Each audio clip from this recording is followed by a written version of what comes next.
Hello दोस्तों, स्वागत है आपका डॉक्यूमेंटिंग माई सेल्फ के एक बहुत ही खूबसूरत ब्लॉग में, जहां मैं आज आपका स्वागत करने जा रहा हूं एक बेहद ही खूबसूरत से त्यौहार जिसे घी संक्रांति के नाम से जाना जाता है, या उलग्या त्यौहार के नाम से, या उलग्या मास के नाम से जाना जाता है। तो आज के दिन सभी के द्वारा हमारे यहाँ पिनालू के जो पत्ते होते हैं, इनका जो शुरुआती चरण होता है जिसे ओक के रूप में जाना जाता है, उसे भगवान को चढ़ाया जाता है। और विवाहित जो स्त्रियां होती हैं, लड़कियां होती हैं, वो मायके में ले जाकर उसे अपने मायके में उसे ओक के नाम से जानते हैं। तो आज यह दिन हमारे लिए बहुत ही ज़्यादा महत्व रखता है। इस त्यौहार को हम घी संक्रांति के नाम से भी जानते हैं। घी संक्रांति यानी इस दिन घी त्यौहार मनाया जाता है, घी खाया जाता है। तो कुमाऊं का बहुत ही ज़्यादा प्रसिद्ध त्यौहार है। तो आज का दिन हमारा शुरू होता है भगवान की प्रार्थना के साथ। तो सबसे पहले हम जाएंगे अपने इष्ट देवता श्री गंगानाथ देवता के मंदिर में। तो चलिए आप सभी को ले चलता हूँ हमारे इष्ट देवता के मंदिर।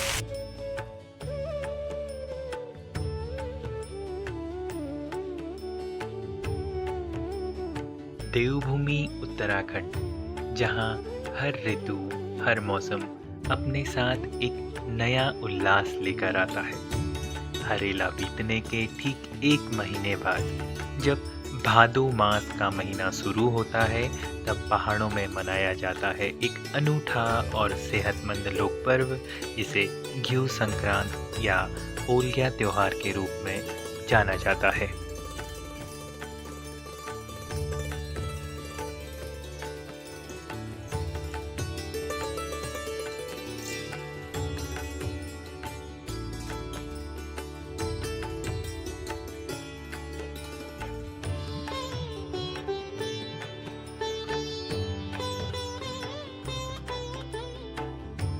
इसे कुमाऊं में उलग्या या घ्यूत्यार के नाम से और गढ़वाल में विभिन्न नामों से जाना जाता है।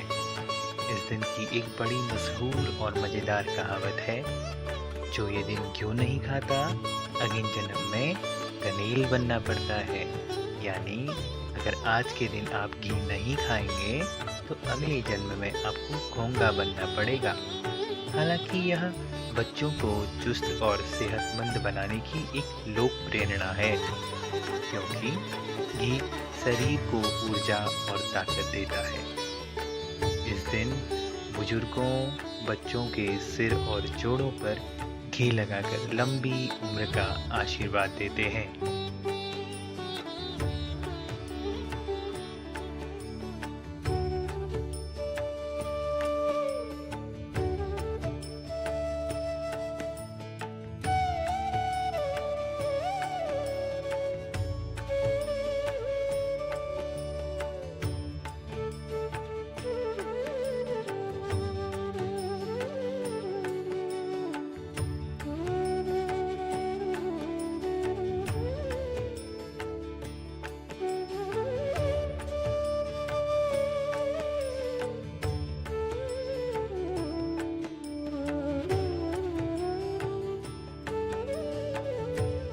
इस पर्व का दूसरा नाम उलग्या इसीलिए है क्योंकि पुराने समय में इस दिन उलग यानी भेंट या उपहार देने की परंपरा थी। भादों के पहले दिन किसान अपने जमींदारों को, दामाद अपने ससुर को और कारीगर अपने ग्राहकों को घी, सब्जी, फल या हाथ से बने छोटे औजार भेंट करते थे। बदले में उन्हें आशीर्वाद और स्नेह देते थे। यह सिर्फ लेन देन नहीं, बल्कि समाज में आपसी भाईचारे और सम्मान को जीवित रखने का एक जरिया था। वर्तमान समय में भी कुमाऊं की विवाहित स्त्रियां अपने मायके में ओक को पहुंचाने जाती हैं, जो यह प्रदर्शित करता है यह वर्तमान समय में भी लेन देन नहीं, बल्कि आपसी भाईचारे और सम्मान को जीवित रखने का एक जरिया है।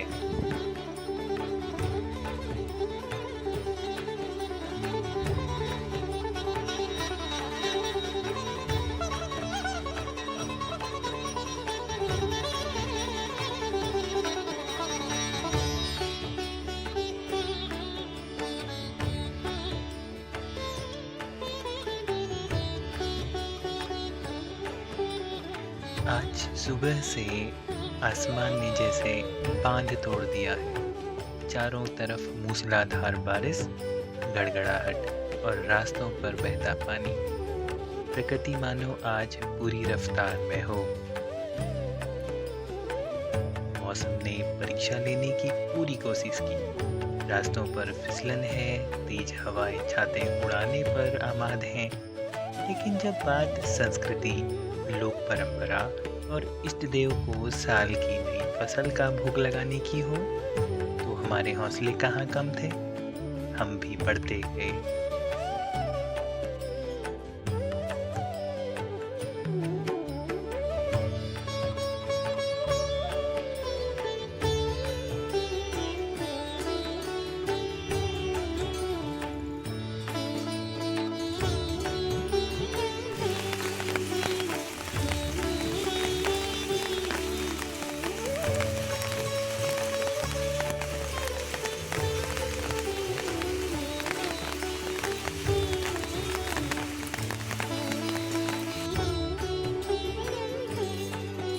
भादों का महीना और पहाड़ों में आस्था का दोहरा उल्लास। आज एक तरफ जहां प्रकृति और अच्छी सेहत का पर्व उल्ग्या त्योहार है, वहीं दूसरी तरफ कुमाऊं गढ़वाल के प्रसिद्ध सातु आठों का पहला दिन यानी बिरुड़ पंचमी भी है। लेकिन आज सुबह से आसमान ने जैसे पहाड़ों की परीक्षा लेने की ठान ली है। चारों तरफ मूसलाधार बारिश।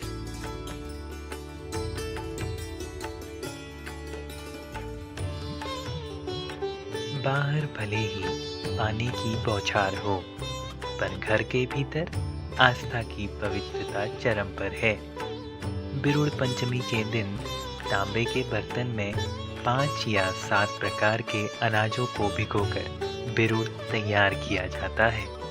यही बिरुड़ आगे चलकर सातु आठों के दिन गौरा माहेश्वर अर्थात शिव पार्वती को चढ़ाया जाता है और महाप्रसाद बनाया जाता है। यह पर्व रूठी हुई माँ पार्वती को मायके बुलाने और सुख समृद्धि की कामना का प्रतीक है। अरे मम्मी क्या कर रही है? मैं आज बिरुड़े भिगा रही हूँ। इसमें पत्थर ढूंढती हूँ, कोई कंकड़ मंकड़ मिल जाते। अच्छा, बिरुड़े क्या होता है? बिरुड़े होते हैं हमारे 5 अनाज होते हैं, भिगा रखे हैं। जैसे गेहूँ है, चना है और मटर है और क्या कहते हैं इसको, उड़द हो गया। ये नहीं, उड़द नहीं, लोबिया है। ये डाल के एक पोंछे से मिला रखी है मैंने।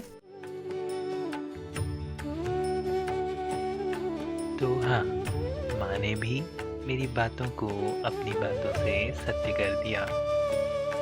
अपनी मिट्टी, अपनी जड़ों और अपनी लोक संस्कृति के प्रति हमारा यह प्रेम कभी कम नहीं हो सकता।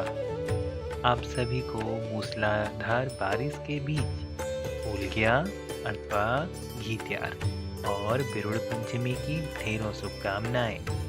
हमारा कर्तव्य बनता है कि हम अपनी संस्कृति को जीवंत रखें।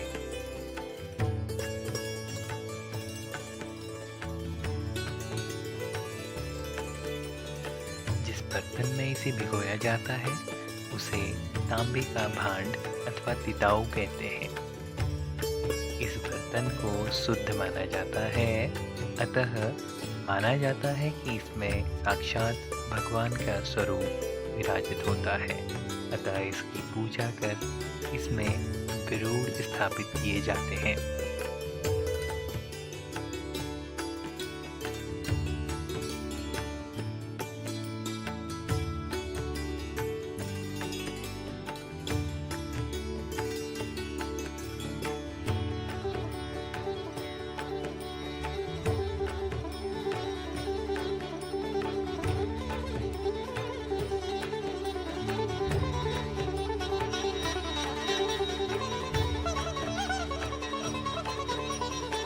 है ना हमारी संस्कृति अद्भुत।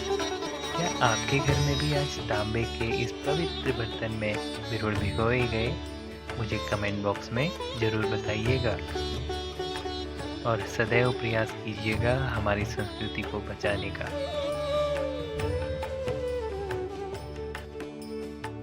इन्हीं सारी बातों के साथ अब समय हो चला है आपसे विदा लेने का।